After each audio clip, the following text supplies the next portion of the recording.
komunikua gjatë ditës së djeshme për ngjarjen se gjyshi ka akuzuar seksualisht Mendes. Ju jeni babai i vajzës. Po. E gjitha kjo, si përkthehet për ju? Dhe përshëndetje në radhë parë, faleminderit edhe për prezencën tuaj, se kjo është një ndihmës jashtë e madhe për sqarimin e opinionit publik, që t'i qartësojmë disa gjëra. Imat akuzohet për vepër të turpshme, është një shok shumë i rëndë, sepse unë të gjitha mund t'i prisja, por të kjo nuk e mendoja kur.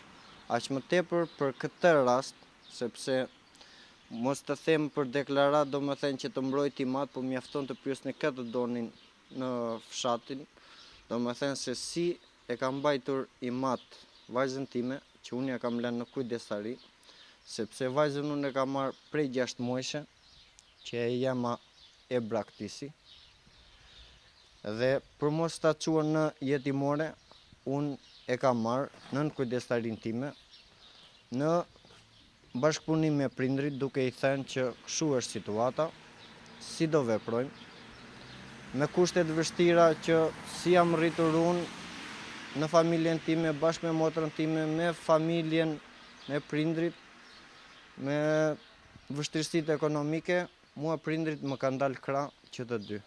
Më kanë thënë që sot, që prej 6 vitesh të themi, se vajza në datën 5 korrik ben 6 vjeç, më kanë thënë që sot na e sjellësh vajzën këtu. Edhe kushtet ekonomike, ndihmesa të tjera nuk kam pasur, do më thënë, edhe i kam thënë prindrëve që atëre vajza vërtet është e imja, por sot e tutje kjo është e juaja. Kontributi im do jetë në vlerë monetare, por në mungesë të prezencës, sepse do më detyrohem që të largohem, të punoj, ku nuk kam qenë në Kroaci, në Malzi, në Gjermani, punoj në ndërtim. Si profesion kam hekur kthys, por në ndërtim mjafton që punoj edhe nuk e them punës jo, vetëm që ti përgjigjem familjes. Si jetën që ndodhi ngjarja sipas të themit Atëherë unë kam qenë në Saran. Më merr ish bashkëtuesja, e ema e vajzës, më thotë që kam ardhur në fshat, edhe duhet të takoj vajzën. Atëherë i them prit që të marr babin në telefon, edhe ta nxjerrë ai te shtëpia tezës që ka aty në fshat. Edhe bie dakord. Më vonë si largohet Imat, ajo më merr përsëri në telefon edhe thotë që duhet ta mbaj unë sot, se nesër do largohem. Ka mundësi? Edhe unë i them, vetëm po i deshi qefi Marianës, se ka tentuar edhe herë të tjera, ka ndajtur sa ka ndajtur vajza në mes të natës, pastaj është ngritur në gjumi, ka qarë, ka thënë, dua ladin. Është detyruar Imat që ta marrin mes natës me motor, ta marrin në shtëpi, sepse ka prej 2 vite gjysmë që kur unë çoj vajzën në Kopësh, lidhjen më të madhe vajza ime e ka me Imat se sa me nënën time. Edhe mua e di që jam babai, por afrimitetin që ajo ka me atë nuk ka shans që ta ketë as me mua dhe as me një njeri tjetër. Atëherë pse mendoni se gjitha kjo mund të jetë një situatë e stresur? Atëherë patjetër që është e kurdisur dhe e kurdisur shumë mirë, sepse po atë natë ish zonja ma mori vajzën pa dini, e çoi në firë në hotel. Dhe në ato moment ajo ka bërë video skenime, duke pyetur vajzën me skenime më të ndryshme, edhe duke e sajuar që të gacmon gjyshi, edhe vajza përgjigjet po. Po gacmimet që i bën ai, nuk e di në quhen gacmime, ta fërkosh vajzën në kurrizi edhe ta ngresh në krah e ta puthësh. Tani nuk e di se si quhet kjo ngacmime, apo edhe mua do më quhet ta gacmoj vajzën time që e ngre në krah, e puthe, kafshoj në barku, në kurrizi.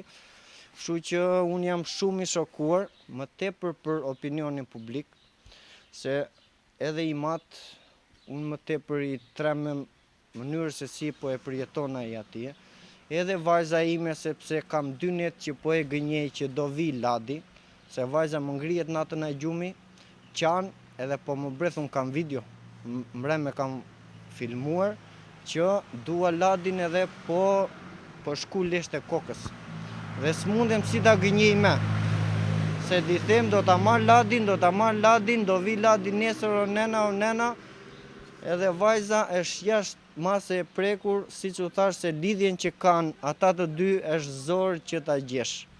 Cili do t'ishte apeli juaj për organet e policisë? Unë i them drejtësisë, hetojni mirë këtë çështje, sepse jam 1000% i bindur që kjo është një skenim në mënyrë që ish zonja të më marri kujdesarinë e vajzës, edhe nëse ma merr kujdesarinë e vajzës, atëre dihet që përfiton e vlera monetare. Tani, që të flas, të ofendoj, nuk më takon sepse bëhet fjalë për nënën e vajzës time. Por nëse doni ta dini dhe ju si media, se për këtë person kemi të bëjmë fjalë, mjafton të drejtoheni drejtorisë së policisë së Fierit, edhe keni dosje me të dhëna nga më të ndryshmet, për të mua më falin familjarët e saj, ata e din shumë mirë se kush është. Familjarët e ish bashkë. Nuk e pranoj. Prej sa ne jemi ndarë bashk, ajo edhe sot në familje, me sa di unë, nuk kam me kontakte. Unë sot i ruaj kontaktet me prindrit e saj, sepse më pyesin si e kemi mbesën. Sa herë që ata dëshirojnë, unë u nxjerr në telefon me kamerë. Atëherë, ata si e kanë pritur këtë lajm? Keni kontaktuar? Mua, po, kam kontaktuar me Izvjerri, edhe i kam thënë që Ana ma ka marrë vajzën, pa të drejtë, edhe ka ngritur akuzë kundër Ladit, Timati, kështu. Edhe më thot, mere policin, i thuaj vajza është e imja me vendim gjykate, e dua vajzën në shtëpi, dhe që të mbyllet kjo çështje sepse është një çështje shumë delikate dhe e ulët, por që nuk i takon, do me thënë këtij rastit tim, do me thënë, si që thash që nuk mjafton vetëm ta bëj unë si deklarat që të mbroj Timat, por niseni prej qafës Kosovicës, e dini në kafaraj edhe do të thonë se kush është Ladi edhe marrëdhënien e tyre. Do me thënë, aq e madhe sa që më vjen shumë rënd, jam shumë i shokuar sepse nuk i takon në rastit tim. Përshëndetje njëra pa. Për interesin e në fjalë për qa po më pyesni, unë jam Ismail Zyka, unë Ladin e njo t'jem femëni, vinë këtu tek mua, po thoj se 2 javë, 3 javët, kam dëgjuar këto 2 ditë që nuk, e shoh që nuk po vinë këtu kam dëgjuar 2 llafe që është brenda, nuk e di se si i ka hallet, po unë Ladin e njoh për njeri të ndershëm, nuk e njoh për veset me që po dëgjojmë këto ditë, di edhe sot. Po sa për tjerat, hallet e tij e di vetaj. Ladi vinte me mbesën këtu? Po edhe vinte, unë Ladin me mbesën, po thoj se kujdeson më mina i prind. E kishin kujdesari apo? Ata e di vetaj, nuk e di, unë e di që vinë me mbesën, i blenë çdo gjë mbesës, që mos shikojnë atë tjerë.